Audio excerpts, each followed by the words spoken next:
다들 잘 지내셨습니까?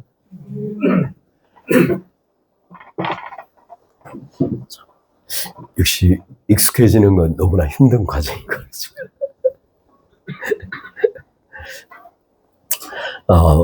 오늘 이렇게 같이 나누는 말씀 중에도 잠깐 나오겠지만,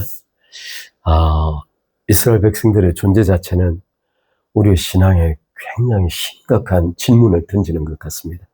과연 우리는 성경을 믿는 사람들인가에 대한 근본적인 질문을 하게 만드는 요소인 것 같습니다. 오늘 지난주에 봤던 내용들을 좀 간략하게 다시 한번 보고 쭉 다음 내용을 이어서 오늘 마무리하도록 하겠습니다. 지금 목소리 들리시나요? 네. 너무 작은가? 아니죠.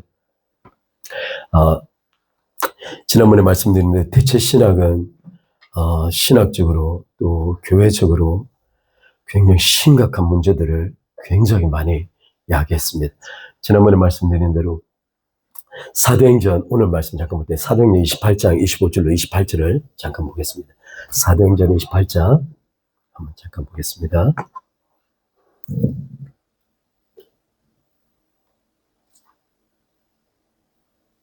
사도행전 28장입니다. 25절로 28절.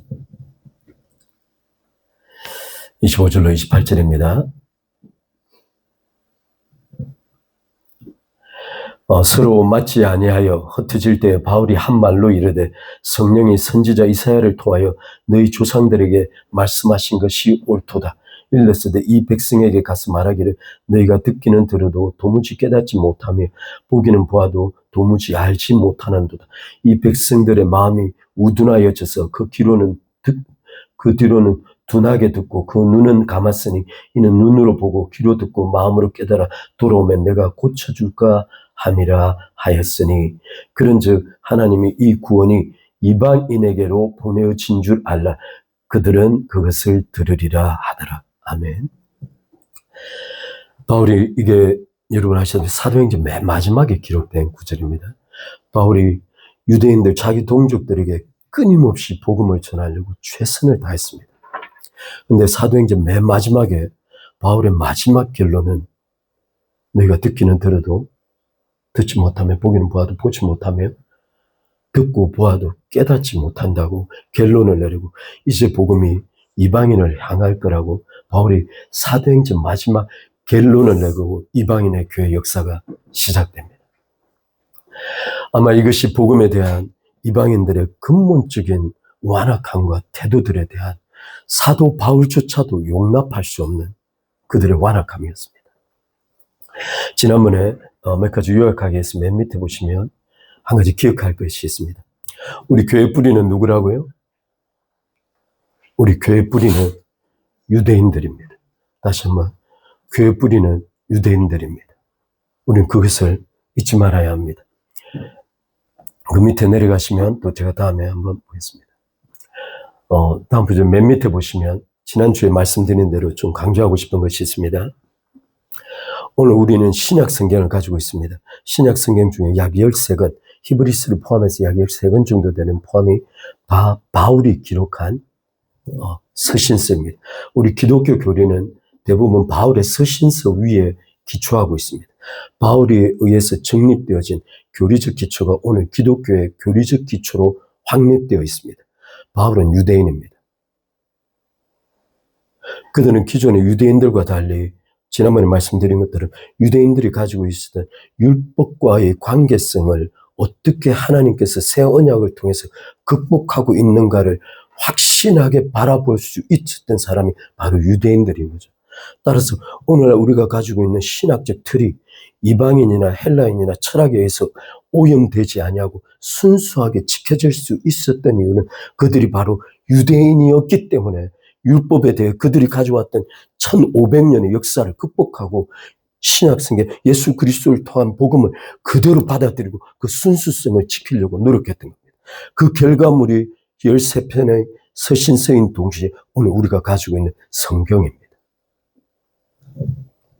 지난번에 말씀드린 것처럼 대부분의 유대인들 지도자들이 죽임을 당하거나 또는 죽고 순교를 당하고 사라진 다음에 이 무게중심이 예루살렘에서 알렉산드리아로 옮겨진 거죠.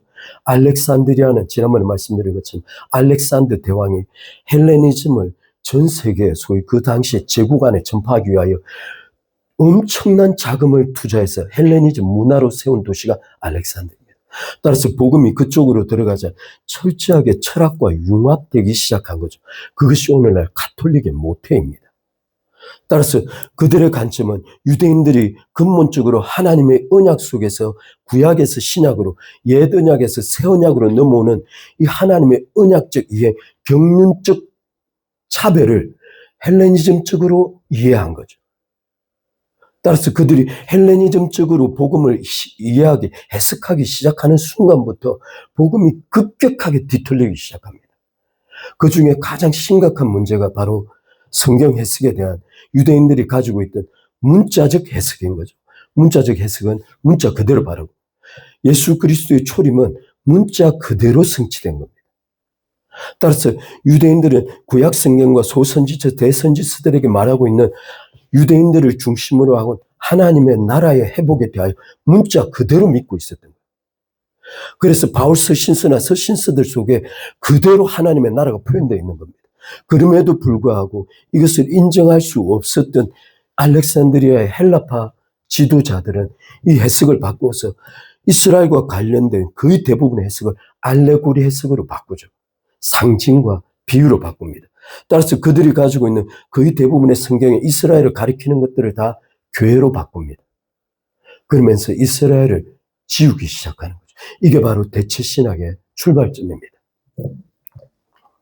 그 다음에 보시면 오늘 AD 100년경에 지난번에 말씀드린 것처럼 정경이 될 뻔한 바나바스 신에 제가 좀 읽어드리겠습니다. 구약은 절대 문자적으로 해석해서는 안 되고 오직 알레고리적으로 해석해야 한다. 오직 기독교만이 구약을 해석할 수 있다.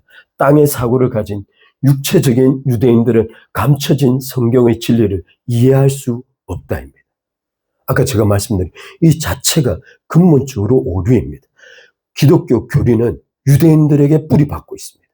그들이었기에 기독교 교리가 가지고 있는 오직 믿음이라는 문제, 오직 은혜라는 문제, 오직 성령이라는 문제를 지켜낼 수 있었던 겁니다. 그 결과 아브라함에게 주어진 언약의 약속을 영원히 박탈당했다고 AD 100년경부터 시작했습니다. 그 시작이 오늘 제가 이제 AD 5세기경에 우리 소위 장로교 신화 또는 오늘 종교개혁의 뿌리가 되었던 가장 중요한 한 인물 어거스틴에게는 이렇게 대체신학이 이해됐습니다. 하나님께서는 왜 유대인들을 계속 존재하도록 허락하셨는가라는 질문에 유대인들은 죽어도 마땅하지만 회당에 대한 교회의 승리를 정언하기 위하여 이 땅에 영원히 유랑하도록 운명 지어졌다 라고 답변하였습니다. 그는 대체신학의 또 다른 하나의 주춧돌을 낳았는데 그것이 무엇이냐면 무천년설입니다. 바꿔 말하면 가톨릭이 권력을 중심으로 국가 권력화되어지고 나라를 이루었기 때문에 하나님의 나라가 다시 도래하여 가톨릭이라는 국가를 대체한다는 사상을 받아들일 수 없었던 겁니다. 따라서 하나님의 나라 천년왕국이 도래할 거라는 근본적인 문자적 구약의 약속과 신약적 이해를 완전히 왜곡하고 무천년설을 주장하기 시작했습니다. 이 뿌리가 그 전에도 있었으나 어거스틴이 결정적으로 교리화시켰습니다. 무천년설을 주장하며 천년왕국은 예수님의 초림으로 이미 시작되었고 로마 교회가 이스라엘에 주어진 왕국 약속을 성취하였다고 보았습니다. 지난번에 말씀드린 두 가지로 정리할 수 있는데요.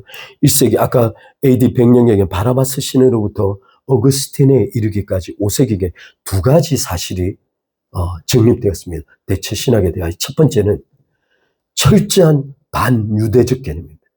철저한 반유대적 개념입니다. 이것을 누군가는 구조적 대체 신학이라고 말하는데 이 구조적 대체 신학의 핵심은 유대인들이 신을 죽였기에 그들은 하나님으로부터 징벌을 반드시 받아야 한다는 것. 바꿔 말하면 그리스도를 십자가에 못 박은 주체를 유대인으로 한정 지은 거죠. 우리 자신이 아니라는 것. 두 번째, 교회가 이스라엘을 완벽하게 대체했다는 겁니다. 더 이상 이스라엘에게 남아있는 약속과 언약은 존재하지 않는다입니다. 하나님께서는 이스라엘을 위한 그 어떤 목적도 남겨두지 아니하셨다입니다. 따라서 이때부터 교회 뿌리였던 유대인들은 교회에 접근조차 할 수 없는 민족으로 악마화되고 사회로부터 축출되기 시작합니다. 특히 여러분 아시다시피 AD 136년경에 제2차 반란이 있고 난 뒤에 유대인들은 전 유럽으로 로마 전국으로 뿔뿔이 디아스포라가 돼서 흩어져 갑니다. 그들이 핍박받기 시작하는 겁니다. 하나님의 참 경륜은 놀라운 일입니다. 제가 이걸 좀 빨리 읽겠습니다. 이제 아까 지난주 시간까지 5세기까지 말씀드렸는데 1세기에 시작된 대체 신학이 오늘 이르기까지 어떻게 발전해 왔는가를 제가 잠깐 말씀드리겠습니다. 12세기 클레르보이 베르나르두스라는 사람이 이렇게 말했습니다. 유대인들은 짐승만도 못하며 악한 씨앗이고 하나님이 아닌 마귀를 아버지로 둔 인종이라고 불렀습니다. 여러분, 이 마귀를 아버지로 둔 인종이라고 말하는 순간 한 구절 생각나는 구절이 있죠. 이 말씀을 누가 하셨죠? 예수님이 하셨습니다. 내 아비는 마귀라. 그때 그 예수님이 말씀하신 의도를 그대로 악용시켜서 유대인들에게 지금 그대로 적용하고 있는 겁니다. 여기 한 가지 주의할 것이 있습니다. 지금 헬라파 지도자들이 대체 신학을 주장하는 그 근본 뿌리 속에는 놀랍게 성경 구절들이 바탕하고 있습니다. 유대인들이 교회를 향한 극단적인 핍박과 그들이 사도행전 내부 속에서 어떻게 교회를 핍박하고 회방하고 끊임없이 복음을 방해했는가를 사도행전이 그대로 기록하고 있는 거죠. 지난번에 말씀드린 것처럼 요한복음은 맨 마지막 AD 약 90년 내지 95년경에 기록되는데 이 요한복음의 핵심 주제는 유대인들에 의한 교회 핍박에 대한 문제를 다루고 있습니다. 더더구나 더 놀라운 사실은 요한계시록 2장 3장에 넘어가면 7교회를 핍박했던 그 단체 중에 무리 중에 하나 사탄의 회, 유대인의 회라고 하는 그들을 예수님께서 사탄의 회라 부르셨습니다. 따라서 어떤 의미에서는 헬라파 지도자들이 유대인들에 대하여 극단적인 반감을 품는 것들은 성경에 기록되어 있는 이런 몇몇 단어들에 기초하고 있다고 봐도 무리가 아닙니다. 그러나 그것을 극단적으로 해석해낸 거죠. 성경을 종합적으로 해석하지 못한 겁니다. 지금 우리도 똑같은 위험이 있습니다. 만약 우리가 성경 전체를 종합적으로 보지 못하고 구절구절들을 끄집어내면 그들과 똑같은 결론에 이르게 됩니다. 왜냐하면 예수님께서조차도 아까 말씀드린 유대인을 향하여 너희 아비는 마귀라고 직접 말씀하셨기 때문에. 그런데 그것을 과연 여기서 기록한 것처럼 유대인들을 죽여야 한다는 의미에서 마귀가 그들 아비라고 말한 것이 아닙니다. 왜냐하면 그들을 향하여 예수님께서 직접 복음을 전하셨기 때문에. 그들을 사랑하여 그들을 위하여 죽으셨기 때문에. 그러나 지금 우리 교회는 그들을 위하여 죽을 준비가 안 되어 있습니다. 우리는 그렇게 생각하지 않습니다. 13세기 교황이 이노센트 3세인데 유대인들을 죽이지 말아야 하는데 죽이지 말아야 하는 이유는 얼굴에 수치심이 가득할 때까지 이 땅에서 유랑하도록 남겨졌기 때문이라고 말했습니다. 지금 계속 누적돼 가고 있는 겁니다. 반유대주의가.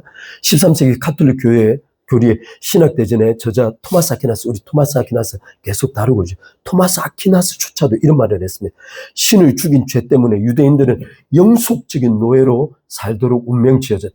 유대인들은 태만하게 살면서 고리대금으로 부유해질 것이 아니라 노동을 해야 된다. 그들이 고리대금을 발전시킨 이유는 애초에 다른 직종의 직업을 구할 수 없었기 때문이다. 이 말은 정확합니다. 왜냐하면 다른 직업을 주지 않았기 때문입니다. 그래서 유대인들 사이로 금융업이 급속도로 발달한 거죠. 지금 현재 미국에서 제가 오늘 잠깐 이야기 드렸는데 미국 애시당초 처음 출발할 때 청교도가 넘어갔을 때 히브리적 사고를 가지고 나라를 세웠습니다. 그러니까 미국은 철저하게 친유대적 입장을 취해왔습니다. 사회주의 소위 좌파들이 들어서기 전까지. 따라서 미국이 급속도로 발전할 수 있었던 근본 토대 속에 유대인들에 대한 미국인들의 청교도인들의 입장에 뿌리박고 있습니다. 놀랍게 17세기, 18세기 청교도가 넘어갈 때 그들의 입장은 친히브리적인 입장을 가지고 있었습니다. 놀라운 사실이죠. 그 다음 말하기를 유대인들은 기독교인들과의 구별을 위해 배지를 착용해야 된다. 이때부터 이제 물리적인 구별이 시작됩니다. 유대인들과 유교도들은 두 번의 경고 후에 합법적으로 죽여도 된다는 것이 토마스 아퀴나스의 이야기입니다. 여기 토마스 아퀴나스 그 이후로 이제 그 중간 사이에 11세기, 12세기 쭉 넘어가면서 여러 사건들이 있는데 십자군에게 주어진 유대인의 살해 면죄부입니다. 교황이 이걸 직접 발행했습니다. 뭐라면 교황 우르바누는 원정중 유대인들에 대한 살해 면죄부를 발행해 주었습니다. 이후 십자군의 구원은 바뀌었는데요. 다음과 같이 변경되었습니다. 유대인을 죽이고 영혼의 구원을 받으라. 1099년 7월 15일에 예루살렘을 차지한 십자군이 그 안에 밀려 들어갔을 때 유대인들을 회당으로 일부러 다 불러 모았습니다. 그리고 그 출구를 막은 후에 그들 주변에 장작을 넣어놓고 불을 태워 그 안에서 화장해 죽였습니다. 그러면서 십자군들이 밖에서 찬송을 불렀습니다. 만유의 주제라는 찬송. 심지어 지금도 이제 유럽의 가톨릭 교회나 성당을 가게 되면 바깥에 이렇게 여러 상들이 세워져 있잖아요. 그 상들 중에 하나가 뭐냐면 돼지를 상을 만들어 놓고 유대인들이 그 오줌을 받아먹고 똥을 받아먹는 장면을 조각상을 만들어서 거기다 붙여놨어요. 심지어 그림으로. 이것이 가톨릭과 교회가 가지고 있던 유대인들에 대한 생각이었습니다. 이것이 예술화된 거죠. 소위 심지어 소설까지 이어집니다. 14세기 흑사병이 발생했을 때도 똑같습니다. 유대인들은 그 당시에 굉장한 정결 예식을 중요시했죠.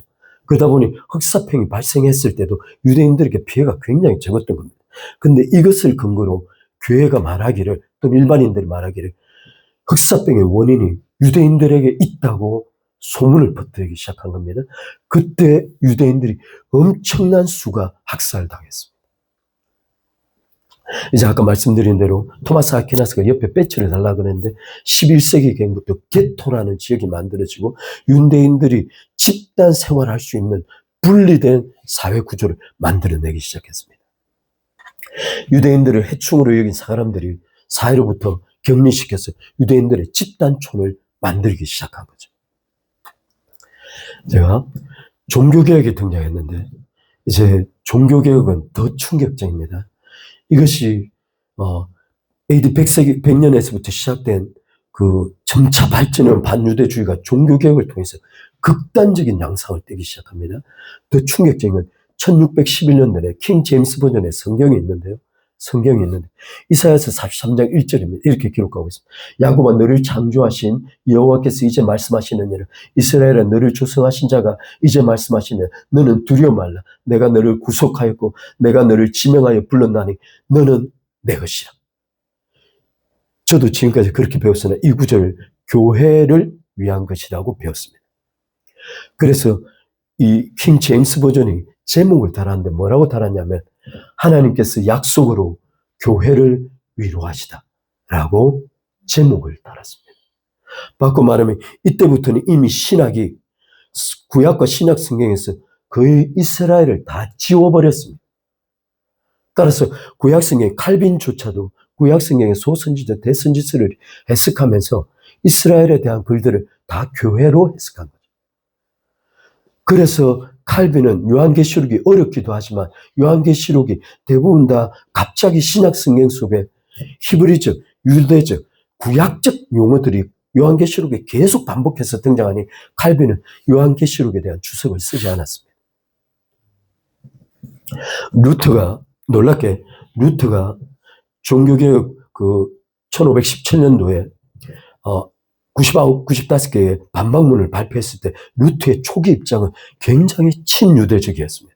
놀랍게 그는 친유대적인 입장을 가졌습니다. 어떻게 말했냐면 유대인으로 태어난 예수 그리스도라고 말하면서 그는 이렇게 기록했습니다. 중세 반유대주의를 쫙 연구해서 발표한 논문인데요. 그는 이렇게 말했습니다. 내가 유대인이었다면 그런 얼간이들, 돌대가리들, 루터는 굉장히 다혈적입니다. 종교가 굉장히 다혈적입니다. 그래서 R.C. 스프롤 목사님이 이런 사람은 루터를 굉장히 좋아합니다. 막 다혈질을 막 거침없이 입에서 막 욕이 나오는 그런 분이셨는데 내가 유대인이었다면 그런 얼간이와 돌대가리인데 카톨릭이 말하는 거죠. 기독교 신앙을 지배하고 가르쳤다면 나는 기독교인보다 차라리 돼지가 되는 게 나았을 것이다. 우리는 유대인들과 관계할 때 반유대적 교황법이 아니라 기독교 그리스도의 사랑의 법의 지도를 받아 유대인들을 대해야 한다고 생각했습니다. 그는 그렇게 논문을 썼습니다. 그는 어떤 기대를 가지고 있었냐면 유대인들이 대규모로 개종해서 교회로 들어올 것을 생각하고 유대인들에 대한 적극적인 포교를 생각하고 있었습니다. 그런데 이것이 이제 시간이 지나면서 유대인들이 복음에 대해서 강력하게 저항한 거죠. 이미 1500년 동안 유대인들이 교회를 통해서 받아온 그 핍박의 역사들이 유대인의 피에 누적되어 있었던 거죠. 따라서 루터가 그렇게 나오자 강력하게 반발했습니다. 그래서 1526년에 그들 완고함을 짜증을 막 내기 시작하면 이제 루터가 태도를 바꾸기 시작한 거죠. 1530년에 유대인들에 대한 중세 고정관념을 드디어 루터가 지지하고 받아들이기 시작한 겁니다. 그들은 냉혹하고 마귀처럼 완고하다라고 유대인들을 표현하기 시작했습니다. 인생 말년에 유대인들에게 복수심으로 등을 돌렸습니다. 그는 마지막 소책자의 1544년 소책자 유대인과 그 거짓말에 대하여라고 기록하면서 이렇게 말했습니다. 루터는 유대인들을 비참하고 저주받은 민족, 완전히 입장이 바뀌었습니다. 어리석은 멍청이, 비참하고 눈먼 인사불성, 도적과 광도, 인류의 해충, 게으른 깡패, 눈멀고 도끼 스린 자들이라고 부르기 시작했습니다. 그리고는 다음과 같이 제안하였습니다. 길에서 만난 유대인들의 배를 갈라 그 창자를 꺼내고 그것을 말리기까지 끔찍하게 죽이지 않는다면 하나님 나라 가서 무슨 면목으로 하나님께 말씀드릴 수 있겠는가라고 루터가 이야기했습니다.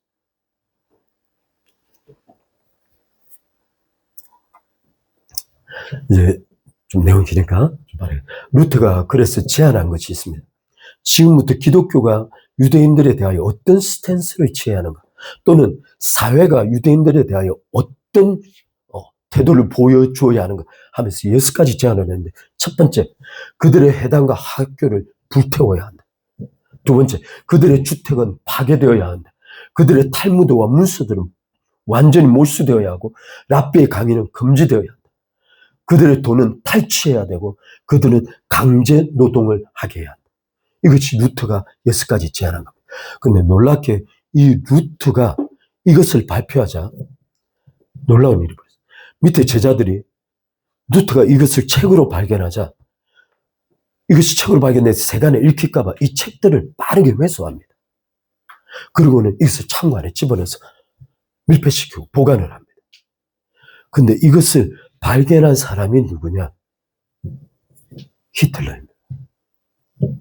제가 히틀러 나치 이 나의 투쟁이라는 글에서 이렇게 말합니다. 히틀러는 루터를 말하기를 그는 정말 위대한 전사였다. 진짜 정치가였으며 위대한 계획가였다.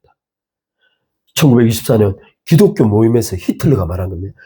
독일 기독교가 모이는 히틀러가 말하기를 다음과 같은 연설을 통해 무수한 기독교인들의 열렬한 환영을 받았습니다. 독일 기독교. 뭐라고 말하면 오늘 나는 내가 전능하신 하나님의 뜻을 따라 기독교인이 할 수 있는 가장 중요한 일을 발표하고자 한다고 했습니다. 그것은 유대인들을 대적하는 것이며 그들을 단번에 학살시켜 없애버리는 것이다. 그리고는 루터가 자신에게 미친 영향, 누구에게 영향을 받았는가를 다음과 같이 말했습니다. 마틴 루터는 내 생에 가장 큰 격려가 되었다. 루터는 위대한 사람이었으며 거인이었다. 그는 한 번의 새로운 시대가 도래하게 만들었다. 종교개혁인 거죠. 그는 유대인들을 파멸시켜야 함을 분명히 보았고 우리는 그 과업을 이어가야 한다는 사실을 깨닫기 시작했다. 히틀러의 반유대적 사상의 뿌리 속엔 루터가 강하게 자리 잡고 있습니다. 전범재판에서 이 소위 전범이었던 율리우스 슈트라우히어는 이렇게 말했습니다. 자신의 배로 나는 마틴 루터가 하지 않은 말을 한 적이 없다는 거예요. 내 말은 모두 마틴 루터가 했던 말이에요. 그리고 나에게 행하라는 마틴 루터의 지시를 나는 그대로 행했을 뿐이에요. 따라서 나는 하나님의 지시를 따랐다는 거예요.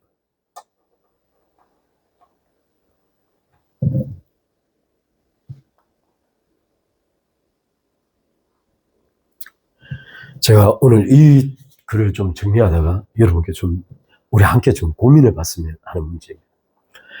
이 하나님의 약속과 성경에 대한 우리의 신앙은 어디까지 나가야 하는가? 어디까지 미쳐야 하는가? 저도 솔직히 대체 신학적인 입장으로 교육을 받았기 때문에 이스라엘 백성들이 나라를 이루었을 때 그다지 심각하게 생각하지 않았습니다. 근데 오늘 이 구절을 가만히 보시면 한 가지 질문하는 것입니다. 이스라엘 백성들이 팔레스타인의 땅을 차지하면서 1945년도 우리가 광복할 때 거의 똑같이 가면 1947년도, 8년도 독립한 거죠. 그때 팔레스타인 땅을 차지하고 지속적으로 이스라엘 백성들이 유입되어져서 지금은 그 일부 지역을 제압하고 거의 이스라엘이 다 차지했습니다.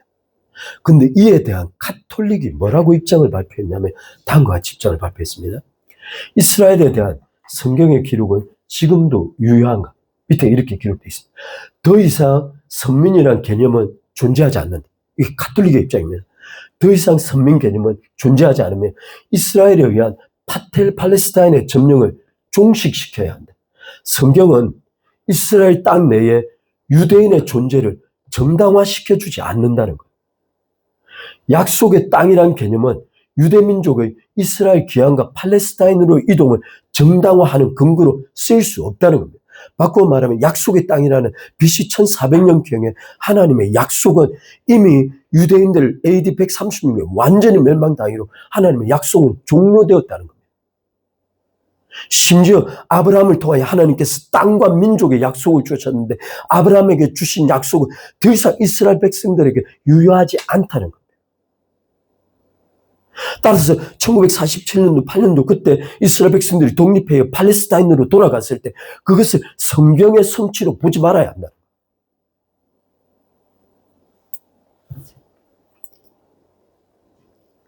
근데 성경이 이렇게 기록하고 있습니다.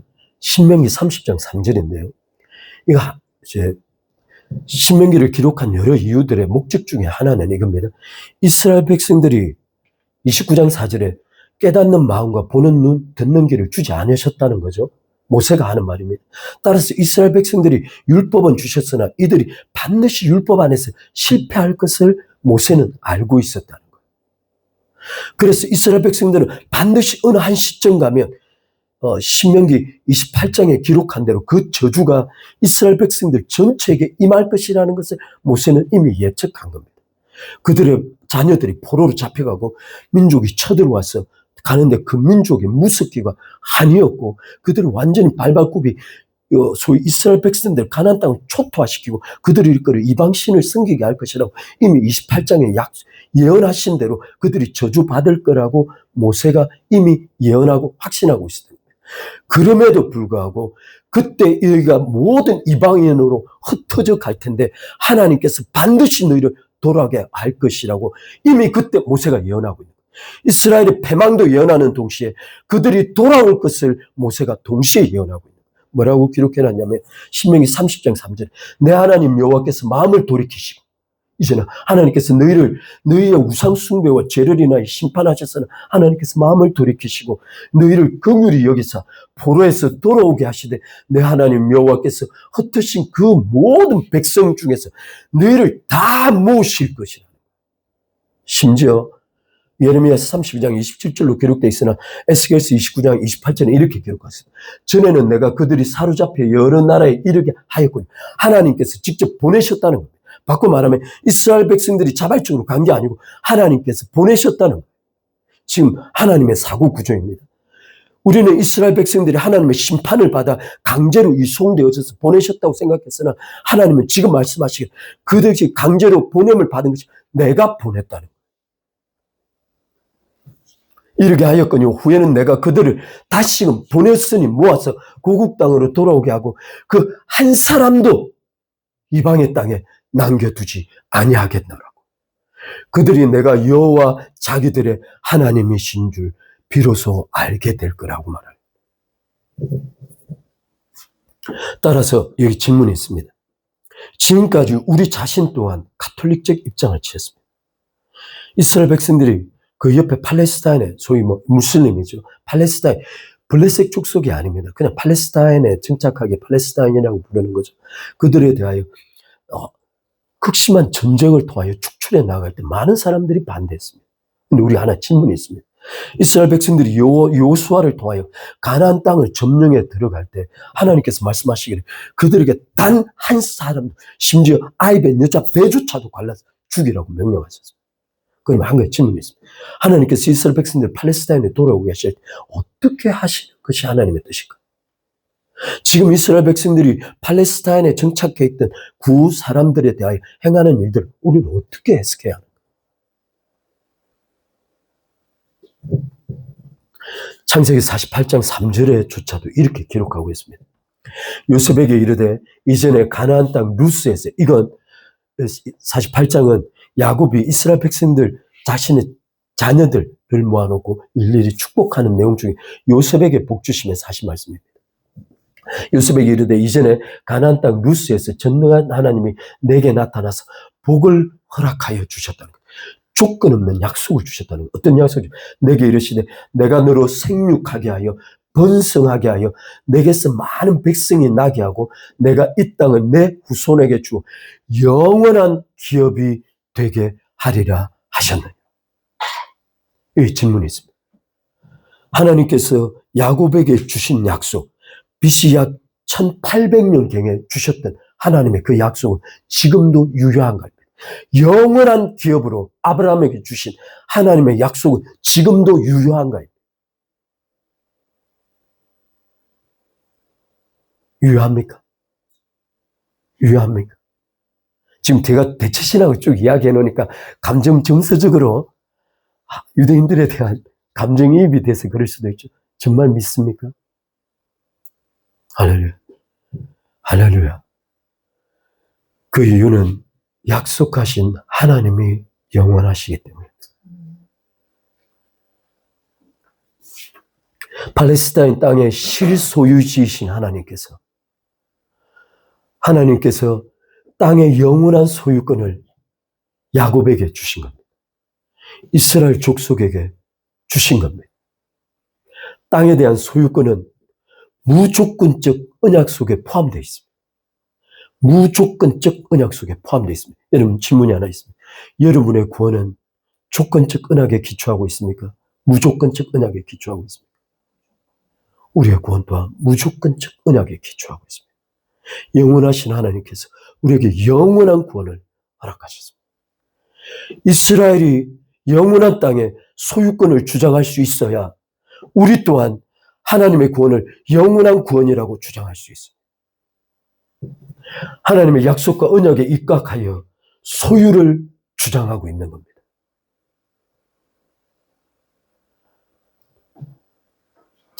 이 이야기를 보고 제가 너무 심각한 도전을 많이 받았습니다. 성경을 어떻게 이해할 것인가? 그때 약속은 지금도 유효한가? 우리의 구원은 무엇인가? 제가 한번 고민해 보십시오. 이제 끝으로 넘어가는데, 이스라엘에 대한 성경의 가르침을 몇 가지 좀 말씀. 이스라엘에 대한 하나님의 생각입니다. 스가랴서 2장 8절에 말하기를 만군의 여호와께서 이같이 말씀하시되 너희를 노력한 열국으로 영광을 위하여 나를 보내셨나니 무릇 너희를 범하는 자는 그의 눈동자를 범하는 것이다.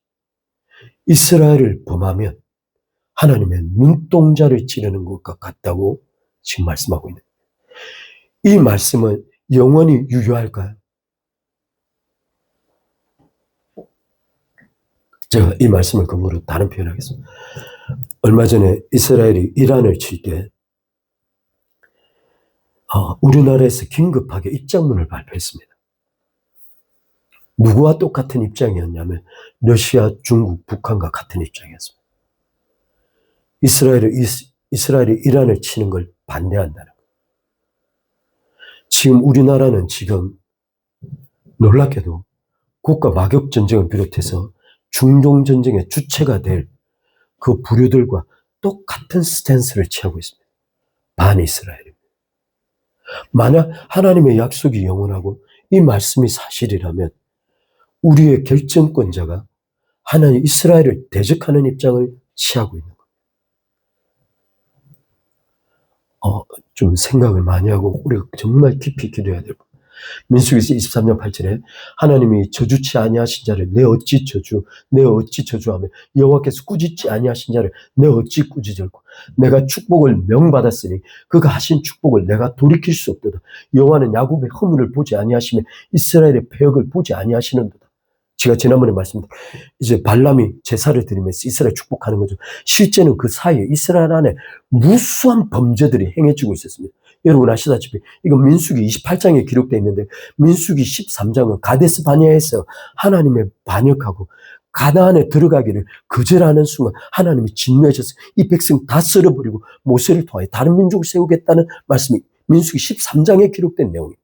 따라서 민수기 그 이전에 기록된 끊임없는 이스라엘의 패역과 반역을 기록하고 있음에도 불구하고 지금 발람은 말하기를 하나님 여호와께서는 야곱의 허물을 보지 아니하시며 이스라엘의 패역을 보지 아니하시는도다라고 말하고 있습니다. 이 말씀의 뜻은 그들에 대한 하나님의 약속은 절대 폐기될 수 없다는 겁니다. 바꿔 말하면 우리 그리스도인이 설사 어떠한 죄 가운데 있을지라도 우리를 구원하신 하나님의 구원과 우리 속에 거하시는 성령 하나님은 절대 우리를 떠나지 않으셨나.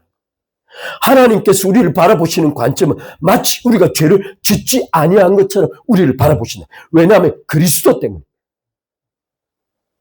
따라서 우리의 구원은 영원한 구원입니다. 언약의 원리가 있습니다. 예레미야 33장에 계속 새 언약, 에스겔서 16장 60절, 37장 26절에 이 영원한 언약을 계속 반복해서 언급하고 있습니다. 이스라엘 민족은 아브라함에게 주신 조건 없는 언약입니다. 조건이 없습니다. 따라서 폐기할 조건 존재가 존재치 않는 겁니다. 그래서 바울은 말하기를 어떤 신학자들은 이렇게 기록하기도 합니다. 로마서 1장부터 8장까지를 우리 기독교 입장에서 가장 중요한 교리적 부분이라고 생각합니다. 근데 어떤 분은 어떻게 생각하냐면 로마서 1장부터 3장 1절에서 8절에 이르는 구간에 뭐라고 기록되어 있냐면 그럼 이스라엘의 나음이 무엇이냐라고 3장 1절에서 8절까지 기록하고 그 다음에 바짝이 3장 9절에서부터 쫙 8장 마지막 절에 이르기까지 교의를 설명합니다. 근데 갑자기 9장에 다시금 이스라엘이 등장하는 거죠. 그렇다면 로마서의 진짜 주제는 무엇인가? 3장 9절에서부터 8장까지 이르는 기독교가 가장 중요하게 생각하는 본질적 교회가 가장 중요한가? 아니면 바울은 지금 3장 1절에서부터 8절까지 이어지는 이스라엘에 대한 이야기를 중심으로 끌어가다가 잠깐 기독교 교회로 빠져나온 것인가? 그래서 일부 신학자들은 3장 1절에서 8절까지 이어지는 내용이 9장으로 이어지면서 로마서의 전체 핵심 주제는 이스라엘이라고 보는 거예요.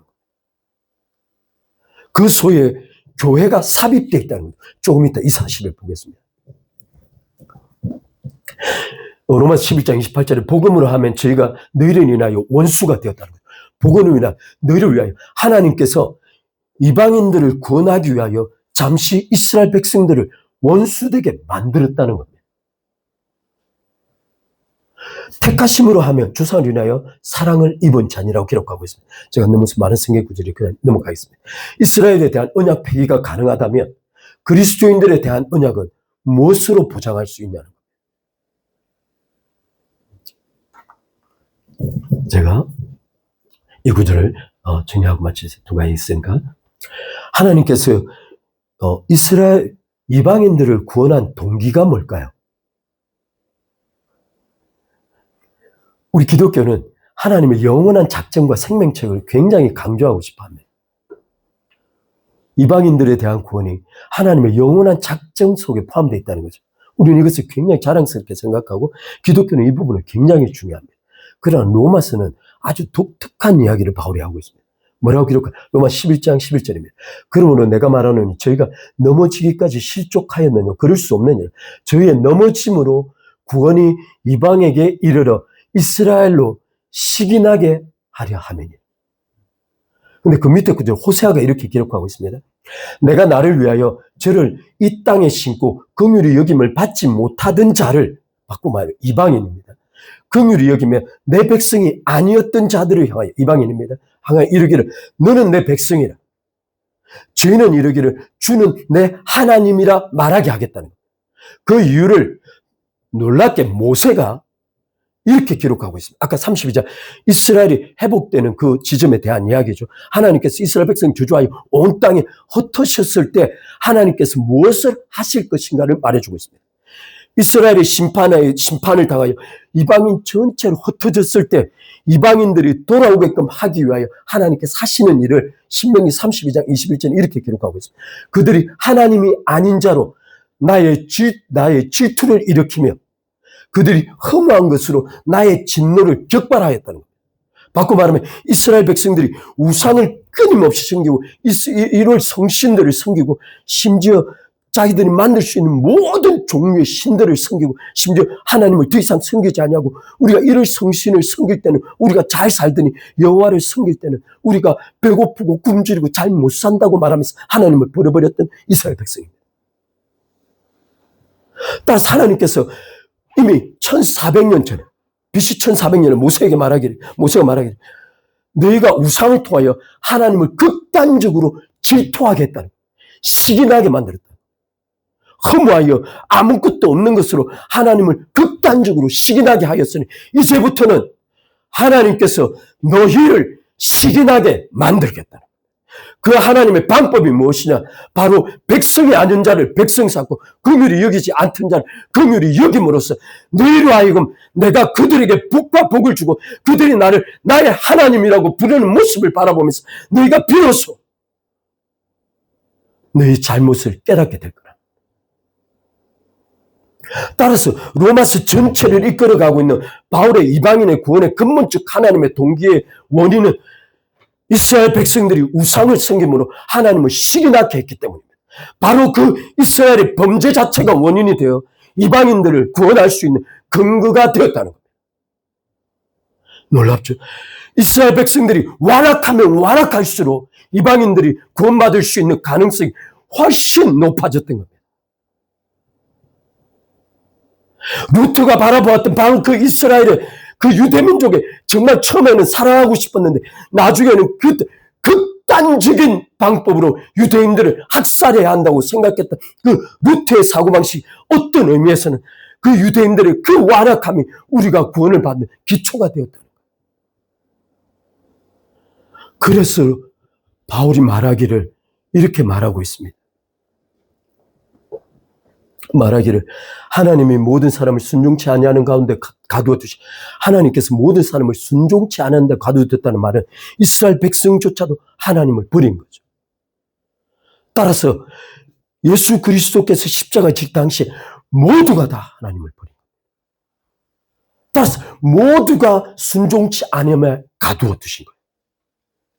그 목적이 무엇이냐? 모든 사람에게 긍휼을 베풀기 위함입니다.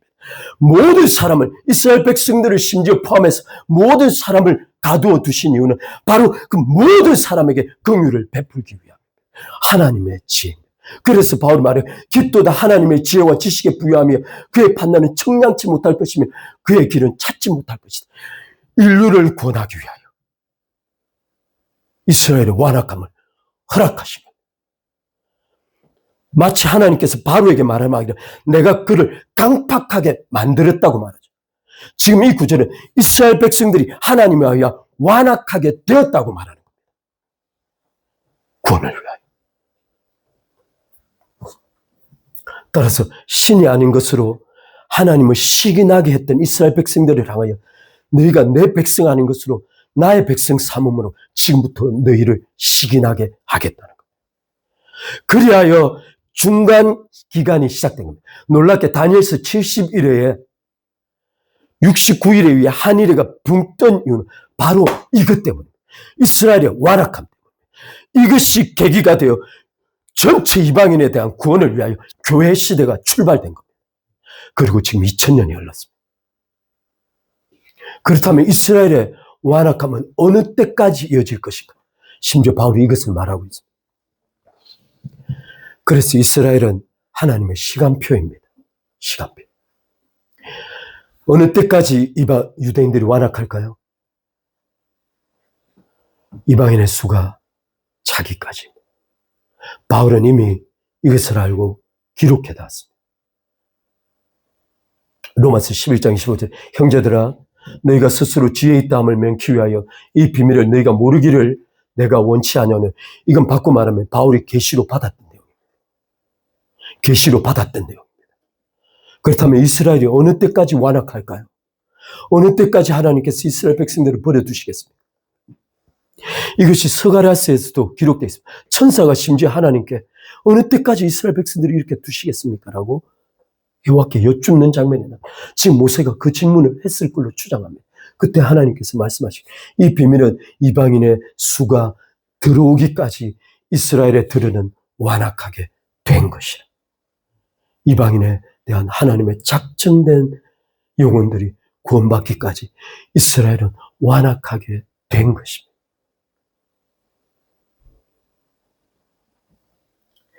놀랍게도 유대인들에 대한 교회의 극단적인 반유대주의조차 하나님의 섭리에 포함되어 있다. 이게 한 가지 제가 마지막으로 이게 성경에 율법 밖에 조건 없는 복을 선포한 것이 두 개 있습니다. 물론 여러 가지 있을 수 있는 제가 크게 두 가지. 첫 번째 창세기 2장 3절인데 2장 3절에 이렇게 말씀하고 있습니다. 하나님 일곱째 날을 복주사 거룩하게 하셨으니 이는 하나님이 그 창조하심에 만드시는 모든 일을 마치시고 그날에 안식하셨습니다. 하나님께서 인격체가 아닌 인간이 아닌 대상을 향하여 복을 선포하신 유일한 구절입니다. 하나님은 시간과 공간에게 복을 선포하신 거예요. 이건 하나님의 안식의 시공간 속에 복을 선포한 겁니다. 제가 이 구절을 가지고 안식에 대한 좀 말씀을 좀 여러분께 드리고 싶은데, 여러분, 우리가 하나님을 만나기 위하여 구별한 시간이 바로 하나님께서 시공간 속에 복을 선포한 바로 그 시간입니다.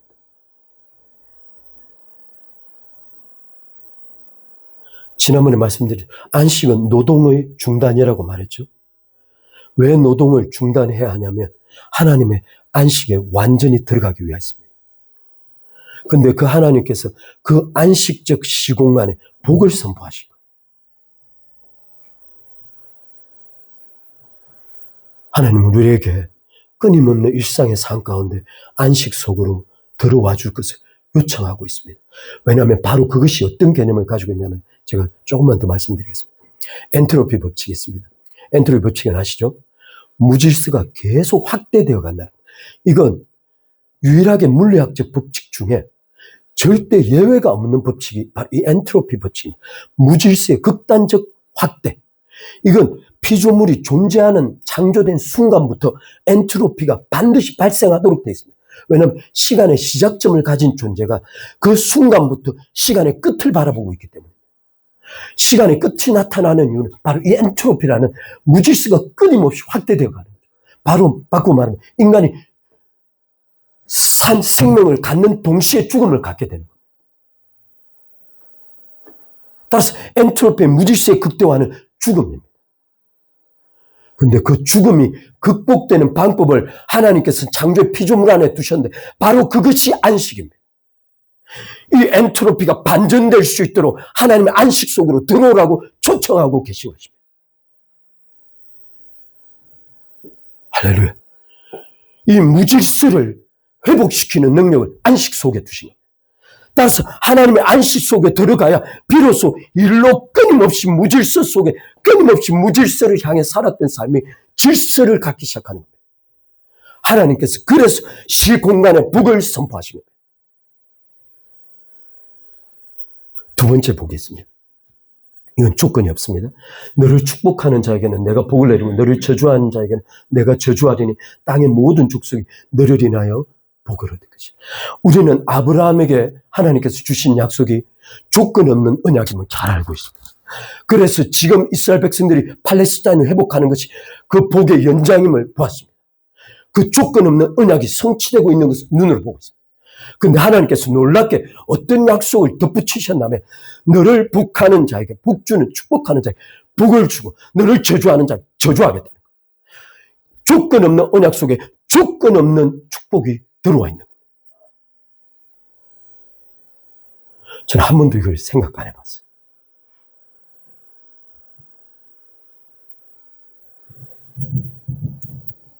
아까 미국 이야기를 예를 들은 청교도들이 들어가서 10개 대학을 세웠는데 그 10개 대학 모두가 다 친유대적, 친히브리적 사상에 의해서 대학을 세웠습니다. 지금 그 대학이 다 반유대주의로 바뀌었습니다.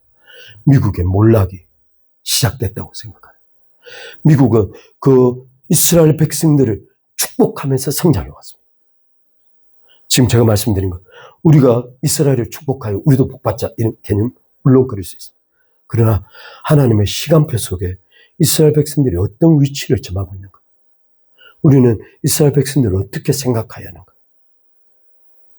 여러분의 삶에, 우리의 삶에 모두가 다 이스라엘 백성들을 마지막 선교 정착지를 보는 거죠.